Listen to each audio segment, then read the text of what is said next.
Hello, welcome to another one of my little rants. I'm keeping quiet because Kirsty's in bed. She's on nights tonight, so I'm just in the kitchen, just sneaking about. I just want to talk quickly about amateur photography, really. And what I mean by that is when I first started, 2005 ish, I looked online to see where you could learn and grow and share ideas and get inspiration. And I quickly came across a couple of websites that kind of catered for that, if you like. And because I started off in photographing glamour models, I kind of came across a few sites that kind of, I guess that's where the majority of amateurs were at the time. I don't know if it had always been like that. Perhaps back in the day it would have been local camera clubs.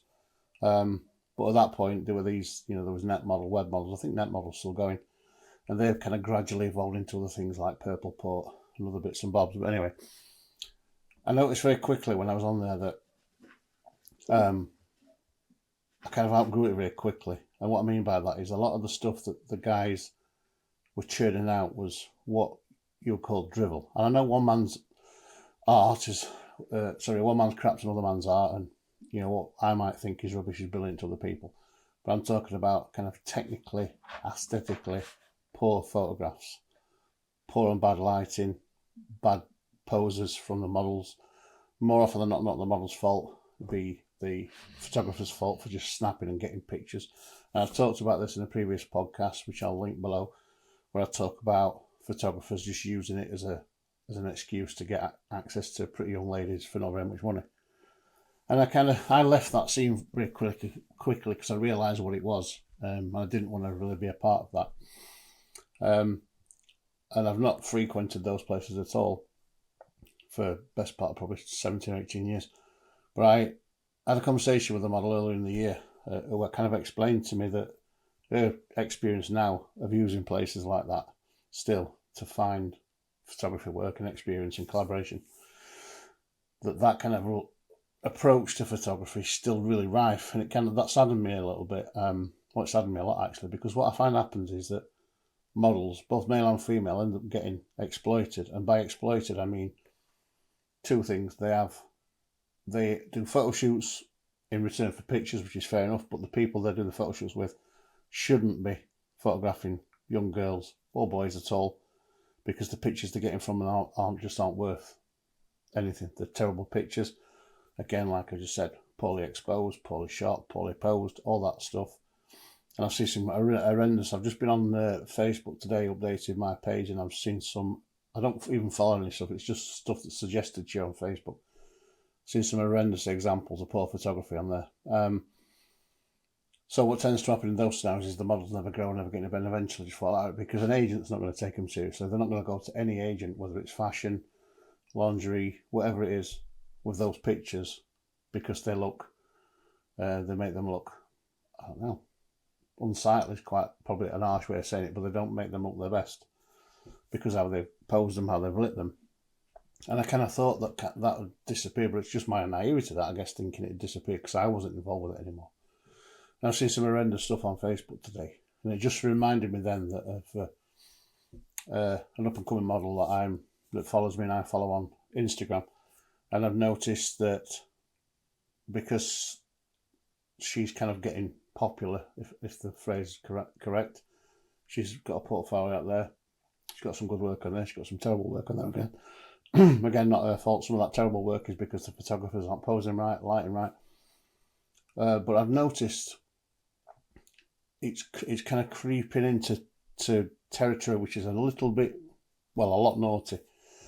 And what I mean by that is, in 2003, let me get my facts right. So yeah, in 2003, the Sexual Offences Act was kind of changed, and it kind of that included things like pastry modelling was now illegal under 16, and pretty much what that did is it made anybody who was photographing any model, male or female, under 18, and made them look remotely indecent or sexualised, could land themselves in deep water, and rightly so. And what I've noticed with this model in particular is that some of the work that certain photographers are doing with it are, I think, risking getting themselves in trouble. And it always comes back to me to the point of why, when you can get 1,000,001 over 18 models who can pose completely nude, have you got a under 18 model blurring that line for you? What is it you're really after there? That's what I would say. So I've not said anything to this model. I mean, it's nothing to do with me. I believe that her account is kind of monitored by parents, and it is down to parents to figure this out and understand what's right, what's wrong, what's good, bad. And it may be in some people's eyes that the pictures aren't indecent at all. But again, one man's art is another man's porn, and vice versa. I just think, I kind of thought when I left that stuff behind, or left, I thought when I kind of come away from those kind of websites, that I'd hoped in the 20 years or so since that might have gone away, but it hasn't. It's still the same. And today, seeing on social media, on Facebook and Instagram, these kind of really seedy, really poorly lit, poorly posed pictures of young females, predominantly, some young males as well, in what I don't know, what do I call them, indecent.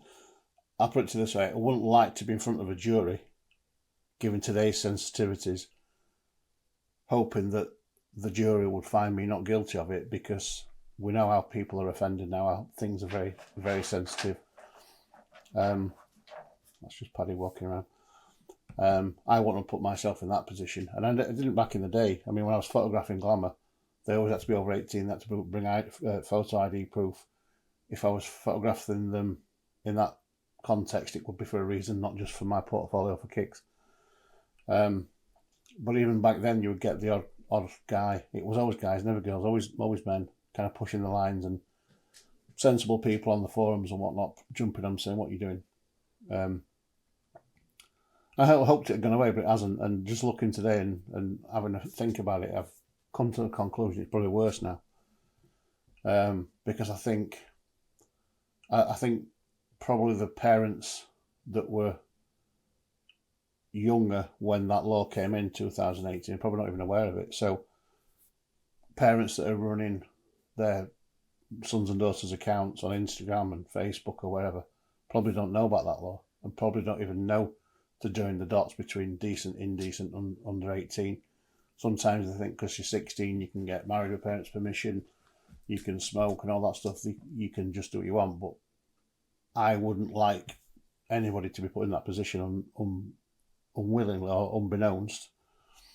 And I think people just need to be very careful. And not just that, like I said before, if you want to get into photography and you want to do that kind of photography, do it with an 18-year-old. You can do it all day long, no issue. They turn up with their ID, you sign a model release form, you do the shoot, everybody's happy, nobody's broken any laws, nobody's pushing any lines, nobody's going to get themselves in trouble.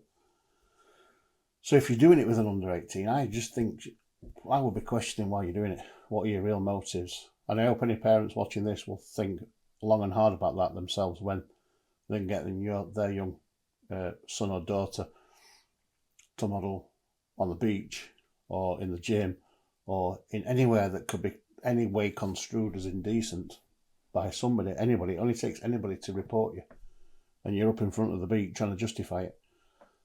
Be very careful. Research the law if you don't know about it. Research the Children Act from the 70s. Research the 1989 one. Research the 2003 updates.